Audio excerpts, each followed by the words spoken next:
Complot à Florence, dans l'Observatoire de Galilée de Guy Jiménez. Le troisième jour, la fête. Chapitre 10. Dans la souricière. Piaschero, après une nuit presque blanche, se rendit à l'auberge, dans la chambre du Vénitien. « Tout va bien, commença-t-il, s'efforçant de ne rien montrer de ses angoisses. Les choses avancent. »« Je ne te paie pas pour que les choses avancent, lui répondit le Vénitien d'un ton glacé, mais pour qu'elles soient en place, définitivement en place. Piaschero avala péniblement sa salive. Eh bien, elles le sont tout à fait.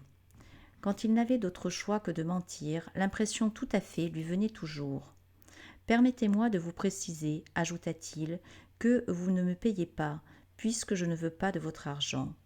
2 jours plus tôt, après avoir recruté Fiorina, Piescaro avait restitué au Vénitien toutes les pièces que contenait la bourse qu'il lui avait lancée, hormis les 3 ducats et le florin. « Ah, c'est vrai, railla l'autre, j'avais oublié que tes mobiles sont d'une grande pureté. Ce n'est pas drapier que tu aurais dû t'établir, mais moine ou curé. » Ces propos révéla tout à coup que le Vénitien souhaitait nuire à Galilée pour des raisons autres que religieuses. « Au point où nous en sommes, dit Piaschero avec amertume, vous pourriez me dire la vérité à votre sujet. » Le Vénitien consentit à lui répondre, mais sans donner de détails. « Je hais Galilée à un point que tu n'imagines pas. Cet homme m'a profondément humilié, et il paiera le prix fort pour cela. Parle-moi plutôt de ton après-midi là-bas. » Piaschero se lança dans le compte-rendu de sa visite au savant, prenant grand soin de taire les frasques de Fiorina.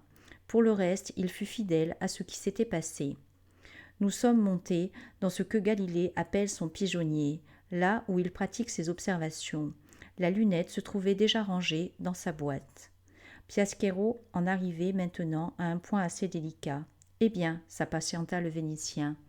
J'ai jugé bon de prendre certaines initiatives, avoua le drapier. » Son interlocuteur le regarda sarcastique. « Toi, une initiative ?» Piaschero ne se laissa pas intimider. En déployant le tissu, j'ai imaginé le grand-duc déballant la lunette dans un envol de feuillets.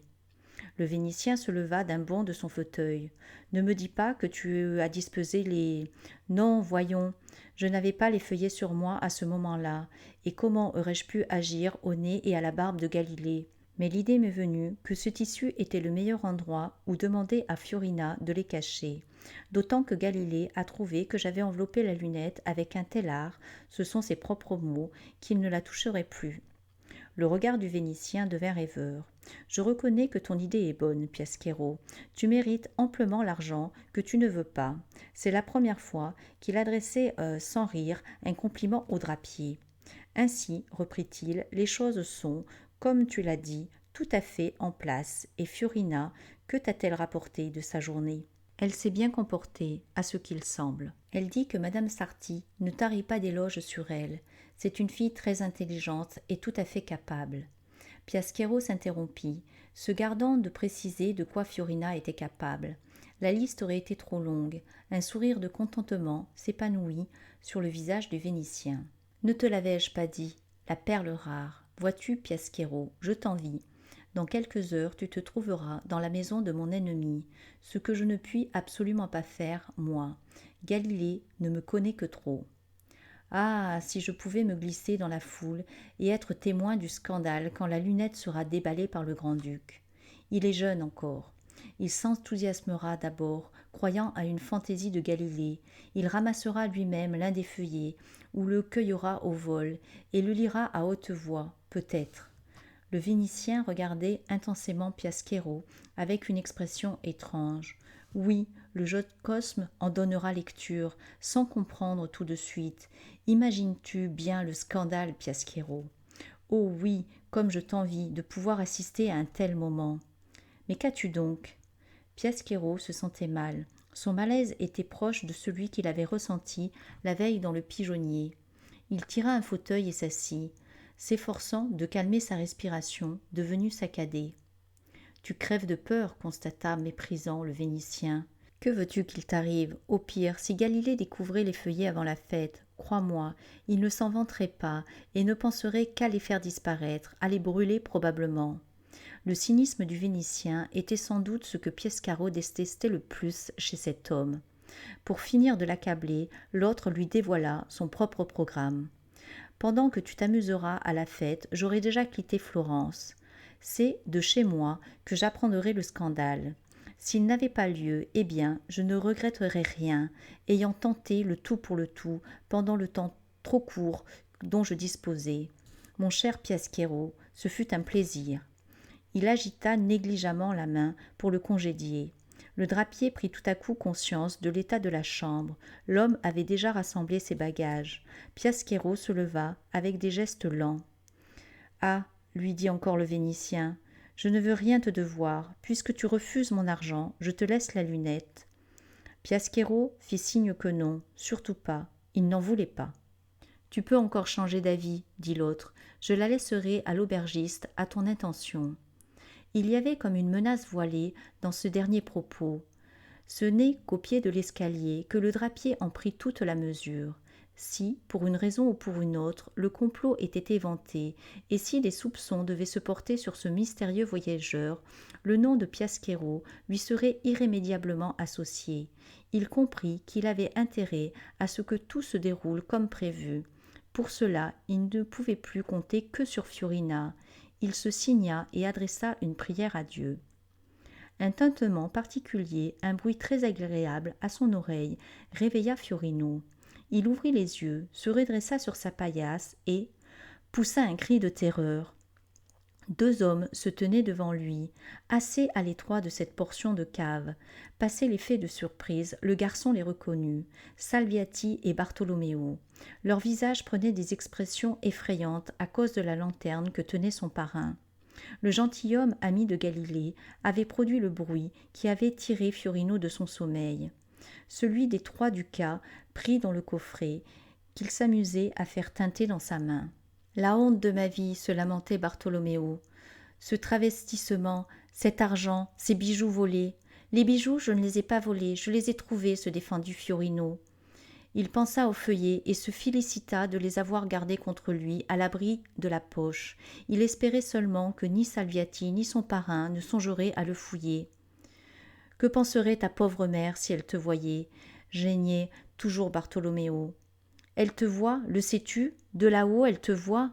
Le ciel, nous… » Commençons par le commencement, le coupa Salviati, visiblement soucieux d'en arriver à l'essentiel, en procédant avec méthode. Où as-tu trouvé ces bijoux ? Place de la Seigneurie, répondit Fiorino. Je le jure, les pièces, je les ai volées sur le marché. C'est pour ça que je m'habille en fille. Les bourgeois se méfient davantage des garçons. Bartholoméo leva le bras dans l'intention de frapper son filleul. Sa lanterne tangua dangereusement. Salviati s'interposa. Allons, vous réglerez vos comptes plus tard. Je dois comprendre comment et surtout pourquoi cet enfant s'est fait recruter comme servante chez Galilée. La veille, il allait quitter la maison quand Virginia, se dirigeant avec détermination vers la chambre de son père, l'avait croisé dans l'escalier. Elle lui avait révélé ce qu'il en était de Fiorina, en qui elle avait reconnu le garçon d'imprimerie. Salviati lui avait vivement recommandé de ne rien dire encore à Galilée, qu'il avait déjà assez de soucis avec l'organisation de la fête. Il avait pris les choses en main et s'était rendu à l'imprimerie. Le maître imprimeur l'avait orienté vers Bartholoméo, où les deux hommes avaient eu une longue conversation. Salviati avait acquis la conviction que ni le patron ni le compositeur, parrain de Fiorino, n'étaient pour quoi que ce soit dans le recrutement de l'enfant chez Galilée. Bartholoméo était tombé des nues en apprenant que son filleul officiait comme servante chez le savant. Dieu m'en est témoin, je sais seulement que je ne l'ai pas vu depuis 2 jours. Il faut bien qu'il ait un endroit où dormir et où changer de vêtements, avait suggéré Salviati. Bartholoméo s'était tout à coup souvenu d'avoir vu Fiorino traîner sans raison derrière l'imprimerie. Après le départ de Salviati, il avait surveillé l'endroit et surpris son filleul arrivant habillé en fille. Sa première réaction avait été de lui sauter dessus, mais il s'était rappelé l'ordre donné par Salviati, ne rien tenter sans l'avoir d'abord avisé. Bartholoméo avait alors chargé Giacomo, un apprenti un peu plus âgé que Fiorino, de transmettre l'information au gentilhomme. Ce dernier, occupé chez lui à ses observations et à ses calculs, avait fait passer la consigne de garder l'oiseau dans son nid pour n'intervenir qu'à l'aube. Fiorino, ne se livrant pas spontanément à des aveux, Salviati lui posa la seule question qui valait. « Qui te paie pour espionner Galilée ? Car c'est de cela qu'il s'agit, n'est-ce pas ?» Fiorino réfléchit à toute vitesse et décida qu'une bonne façon de mentir, il l'avait souvent vérifié, était de dire une partie de la vérité. « J'ai été recruté sur le marché. Un homme m'a vu voler. Il m'a trouvé habile. Comme il me prend pour une fille, il m'a proposé de me faire employer comme servante. Hier, je devais seulement faire mon travail le mieux possible et me montrer discret. » Quant à l'identité de cet homme, il expliqua que celui-ci la lui avait cachée. Salviati l'écoutait avec intérêt. Fiorino choisit d'en dire un peu plus pour consolider sa position. « Je l'ai revu hier soir. Il m'a donné ses instructions pour aujourd'hui. Mais je ne parlerai qu'à Galilée, décréta-t-il pour gagner du temps. « Tu dois dérober la lunette, n'est-ce pas ? C'est de la lunette qu'il s'agit. »« Je ne sais pas, peut-être, » répondit l'enfant d'un ton buté. Bartholoméo se retint de se jeter sur son filleul. Salviati n'hésita pas longtemps. « Très bien, dit-il, je vais donc t'emmener chez Galilée.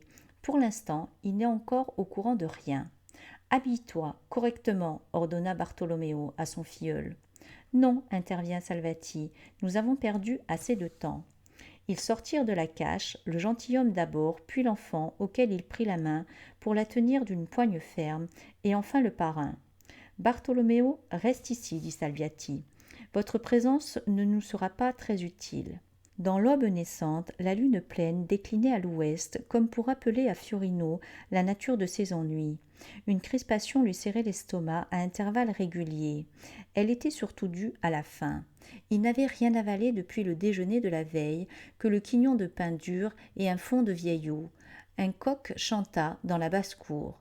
Madame Sarti leur ouvrit la porte. Elle salua Salviati et le complimenta avant de se moquer de Fiorino. « Voilà notre souris prise au piège.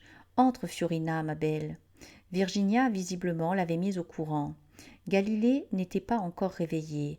En attendant, Salviati proposa d'enfermer Fiorino. Madame Sarti demanda à l'enfant de la suivre dans la réserve. L'odeur des charcuteries chatouilla les narines de Fiorino et le fit saliver. Malgré la situation, il lorgna avec envie sur une portion de fromage. La pièce s'assombrit. Madame Sarti refermait la porte dans son dos à double tour. Tout de suite, le garçon tâta les feuillets sous le tissu de sa robe. Si ce qu'avait affirmé Barbetta était vrai, il courait un très grand danger à avoir ses papiers sur lui. Il décida de les dissimuler. La réserve ne manquait pas de recoins propices. Il finit par rouler les feuillets pour les faire entrer dans une bonbonne à l'anse cassée, couverte de poussière et oublier derrière un amoncellement de vieux sacs de farine. La paille enveloppant le flacon empêchait qu'on voie ce que la bonbonne contenait, au cas où l'on y aurait jeté un regard. L'esprit soulagé, Fiorino réfléchit à ce qu'il pourrait dire à Galilée. Bah, il inventerait quelque chose. Ce n'était pas la première fois qu'il était en difficulté. Mais la première fois, en revanche, qu'il séjournait dans un endroit aussi gorgé de nourriture. La souricière avait du bon. Il ne tarda pas à mordre à belles dents dans la portion de fromage repérée en entrant, tout en louchant déjà sur un joli pâté en croûte. Une fois restauré, il eut soif et ne dénicha à boire que du vin dont il abusa un peu, ce qui renforça son optimisme. Il passa ainsi près d'une heure sans que quiconque se manifeste. Un peu somnolent, il percevait les bruits domestiques, les instructions données à Madame Sarti et la servante en chef. La maison s'activait pour la visite du grand-duc, qu'on attendait vers 1 heure de l'après-midi. Il pensait à Galilée quand la clé tourna 2 fois dans la serrure. La porte s'ouvrit sur Madame Sarti, flanquée non pas du savant, mais de Virginia en chemise de nuit. Cette dernière tenait à voir le prisonnier. « Sale petit voleur, dit-elle, et encore habillé en fille. » Elle le regardait avec une expression hautaine, des mèches dépassées de son bonnet blanc. Fiorino trouva qu'elle n'avait plus l'air du tout d'une demoiselle et que son nez avait encore grossi. « Combien es-tu payé pour nous espionner ?»« 3 ducats et 1 florin, répondit-il. « 1 florin ?» tonitruha une voix. « C'est ce que je gagnais moi aussi par jour quand j'ai été réélu professeur à Padoue, voilà quelques années. Peux-tu me dire ce qui te vaut à toi, jeune freluquet, de percevoir une somme pareille ?» C'était Galilée. Salviati l'accompagnait.